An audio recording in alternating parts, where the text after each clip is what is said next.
Drama serial रंग बदले ज़िंदगी के आने वाले एपिसोड में आप देखेंगे कि सैफ जब मारिया को प्रपोज़ करता है तो वो उसका प्रपोज़ल एक्सेप्ट कर लेती है और उससे रिंग भी पहन लेती है।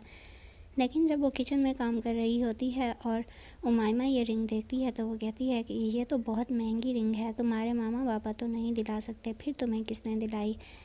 तो मारिया कहती है तुम बिल्कुल ठीक कह रही हो, ये महंगी रिंग है और मेरे मामा पापा भी नहीं दिला सकते।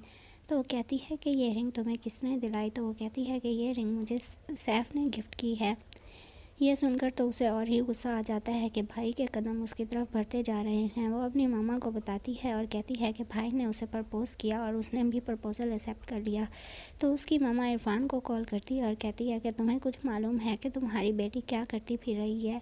उसने मेरे बेटे के हाथ से रिंग पहनी है। तुम इसी मकसद से तो हमारे घर आए थे कि हमारे सारे घर पर कब्जा कर सको और हमारे बेटे को फंसा सको। वो कहता है नहीं, तुम यकीन करो मुझे इस बात का इल्म भी नहीं है। वो आकर मारिया को बहुत डांटते हैं और कहते हैं कि मैंने तुम्हारी ऐसी तरबियत तो नहीं की थी कि कोई बात मुझसे छुपाओ।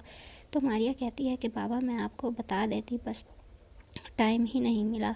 तो वो उमाइमा के पास जाती है और कहती है कि हमारे दरमियान बात हुई थी, मैंने तुम्हें कहा था कि अपने भाई से जाकर पूछो क्योंकि पहल उसने की है, फिर तुमने मेरे बाबा को क्यों बताया। उमाइमा चुप करके उसकी बातें सुनती रहती है और उसे कोई जवाब नहीं देती। लेकिन वो ठान लेती है कि वो अब्दुल्ला और सैफ दोनों से ही मारिया को बहुत दूर रखेगी और उसे इस घर से भी निकाल देगी।